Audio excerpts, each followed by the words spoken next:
Hello and welcome. My name is Ahura, and this is the last episode of my Let's Try Expedition Viking series.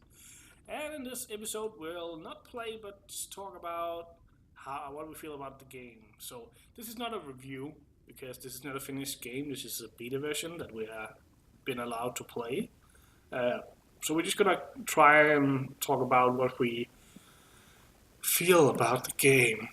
Ah, also, hi, I'm still here. Thought you got rid of me. Yeah. No, No. not yet. And who are you, by the way? Oh, I'm Gamingarchaeo. Hey, what's up? I'm an archaeologist slash game design person who does a PhD stuff, research. Yeah.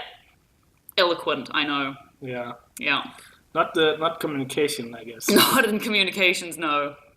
But anyway, so again, I want to stress that this is a beta version of a game. So we did run into a lot of bugs, but that's kind of to be expected, right? Yes. Hopefully the whole meat thing, because that was kind of a problem for the whole game, being that it's all about traveling and surviving. Hopefully that's a bug. I think it's been a long time, like many years, but I played the older game, Expeditions Conquistador, and I'm pretty sure that the game kind of figured meat out behind the scenes so that if you send someone out to hunt, then afterwards you could try to preserve it.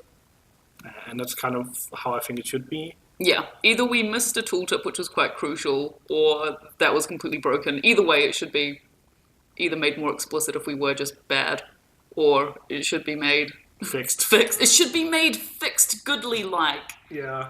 But, I mean, like, that aside, what are your feelings? How do you feel about this game? I have mixed feelings, I would say. I like the atmosphere of the game. I think they've done a good job both with the dialogue, the like old names, like being true to the names of the period and the places, and also like the graphics. I think are like pretty atmospheric, even if they are a little bit basic. But I can live with that. Well, I think they have tried to do too much with this game. Yeah. There's the RPG part of it with all the dialogue and what appears to be a pretty interesting story so far. Then there is the whole camp system, which it's not that it's bad. It's just that it's like there's a lot to learn. Lot, yeah, exactly. And then on top of that, there's the combat system, which has a lot of things with like a lot of skills. A lot of like things you need to be like know, and then on top of that, which we haven't even gotten to yet, you can build up your city. I think we have like looked at it a couple of times that we can do stuff here, but I have no idea what this means or if it's worth doing.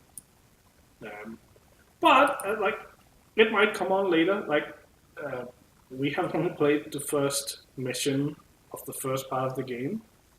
So, I don't know. Yeah, I was going to kind of like piggyback onto that where it's like, okay, so like the archaeologist in me loves this game. There's a lot of really great stuff going on, and it's like usually in games which deal with the past, people kind of either like ram it down your throat or just like state random crap, and you're like, well, I don't know what book you got that from because, nah, man, get a PhD in archaeology so you can sound intelligent sometimes, but not all the time.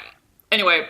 Point is that it's like this game does it really well, that it embeds like everything into like the context, not just how things look, not just what they say, but like the environment and how they speak to each other and how things unfold.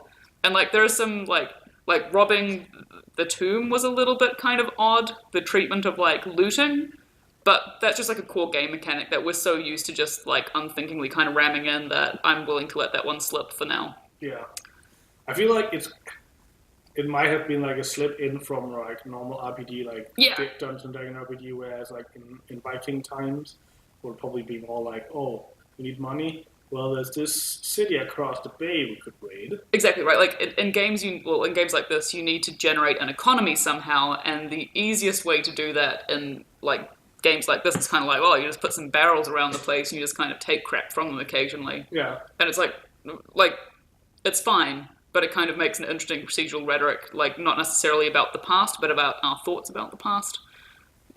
Hashtag archaeology nerd. But like so whilst the archaeologist in me really loves a lot of the stuff in this game, the like game designer in me kind of has like a couple of again, like I want to stress that like nothing in this game is bad. It has a great narrative. It has really complex systems that you have to get your head around for like transport, fighting, going to different places, camping, everything. But it's the fact that it's like rather than these things being in tiny bite-sized chunks that are embedded into how you learn the game, it's kind of just like even in your character setup, it's like pick from these literally 50 different things that I have no idea what any of them do. Yeah. That you have to intricately know the game to understand. I think, as much as I like having options, I think the game would benefit from having, if not predefined starting characters, then just have fewer choices to begin with. Yeah, or do the thing where it's like you start with a character and then you get offered like one decision to make where it's like, would you like to be like strong or sneaky, kind of a like minor decision kind of a thing, and then you take that and then you sort of progress through a bit, Yeah. and then you build upon it slowly. Like I mean, like that's a very very simplified example of what I'm trying to say, but rather than dumping all the options straight away. Yeah. Yeah. Like or somewhere in between, right? Exactly. Exactly. I felt really overwhelmed the first time I opened up the character creation, and it's kind of that feeling I've had basically throughout the game. I've been overwhelmed by how much I need to take in right away. Right away, yeah. I kind of feel like I like the story, but I feel like there should have been like a chapter in between the intro and the missions we went on. Just like slowly introducing me, like I have to go to a forest and learn about how I use the trekking system. Yeah. Stuff like that. But that's minor things. Yeah, and I guess like the other kind of, we've talked about it a bit as we've been going. Again, like I love the narrative of this game. I think it's like there are some truly funny moments and some like really well written stuff. But I have this like one of my personal like bugbears about narrative games which have visuals associated is when you like have visuals there, but then you just tell people what's happening in the world through the text, and it's either not reflected in what people are doing visually, or there's just like a complete disconnect between those things. And it's kind of like it's like when you watch a film and someone's like, the heart is flying through the air, quick, shoot it, I'm looking at you, end of Suicide Squad. And and it's like I know I can see that, like I get it, I'm looking with my eye holes, this is not radio. Like, I don't know. But I feel like it would really... The graphics are good. Like, they have this interesting kind of style to them. I would like to see more. And I get that it's expensive. I get that it takes, like, an animator and a modeler and someone to do the back-end design. Like, there's a lot to do to make that work. But it's like, if you're going to have those things coexisting, then make them coexist, not just, like... Yeah. I don't know. But that's my personal... And there was a few times where I had the same thing with game mechanics, with like the great big guy who attacked the village. Where I was like, everyone was all about how big and cool that guy was. So scary. Both before we were up against him, I was like, okay, get ready for the boss battle here. Someone's gonna die, man. Yeah. And then we hit him twice and he died. I was just like, what? And all the characters afterwards were like, oh, he was so mighty and amazing. And it was like, Yeah. But those are like the small, that's one of the things that is easily fixable, right? It's one of the small, like those small things that just change a game from being good to being great. And I think this ties into something we said earlier, where it's like, the reason why these things actually bother me is because the atmosphere and the like feeling of the game is so good, and it has such an interesting basis, and there's so many really interesting historical things that they're trying to bring in, not just to the narrative and not just to the visual, but to the actual like worldiness of it, like the actual game space. And I would love that to be the way that this story is told, and that I engage with this world more than just being, you know, told things outright, or just, I'm doing a really bad job of explaining this. Basically, they bother me because the game has such a good foundation that I would like to see more of. Yeah. And now, since I have you, an archaeologist here. I know that you're not a Viking. Viking archaeologist, but what do you like? How are they doing as to like the period? How accurate and how authentic is this? Well, I think that something which, like, obviously there are inaccuracies. And I don't know, I wrote my master's thesis many moons ago about like the difference between accuracy and authenticity, and kind of like, I, I personally stand in the camp where like purely accurate stuff, like for example, we can see two guys wearing like bright blue dyed stuff, which is a Yeah. really like they must either be very rich or have like killed a very rich person to Did they get even that. have indigo at that point? I don't think they did. I think I'm pretty sure they did because they traded all the way down through like Yeah, routes that maybe. went into Russia and down Yeah. further south. So like yes, you could get hold of it possibly, but like yeah, it's Probably probably not. not everyone walking around in blue. Anyway, the point I'm trying to make here is that like there are some accuracy issues, but the authenticity, the feeling of it, and it's the way that they weave things in. Like at the very beginning, they talk about the trade routes with Kalpang. They talk about like the struggles between thanedoms and the struggles between like inheritance versus strength, and like these are thematic issues, right? Which are actually Yeah. well evidenced and true to the time, and true to the kind of feeling of the past. And I think that if you can get that across to people and get people interested in that, it's like, well, you can read up about like the indigo trade, and you can read up about like Yeah. individually accurate items like how did they actually fight? Obviously, it wasn't a turn-based system on the battlefield. Like, It wasn't. I know, You don't just horror. stand around there with your shield waiting. But it's like that. Like a lot of the accuracy-based stuff is like, if not in direct conflict with a game, it just doesn't matter that much archaeologically. Well, like I'm way more interested in how you weave an interesting world Yeah. and how you can get people to like understand like the essence of Vikingness through a game, rather than teaching them like exactly how they whetstone a blade. Like it's just not inherently useful or interesting information to most people Yeah. unless you're a massive nerd. Yeah. I agree. There are a few things I kind of noticed throughout the game, though, with the dialogue, where most of the time it's a pretty like obviously it's not an authentic or accurate way of speaking because Nordic language is so far removed from English as you could possibly be, but As you could possibly be. almost.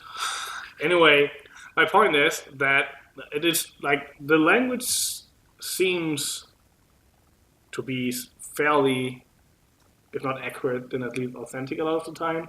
Yeah. But then once in a while they throw in like a really modern curse word and like a saying that is modern, and it kind of throws me off. I think this is it, right? Like, I don't know.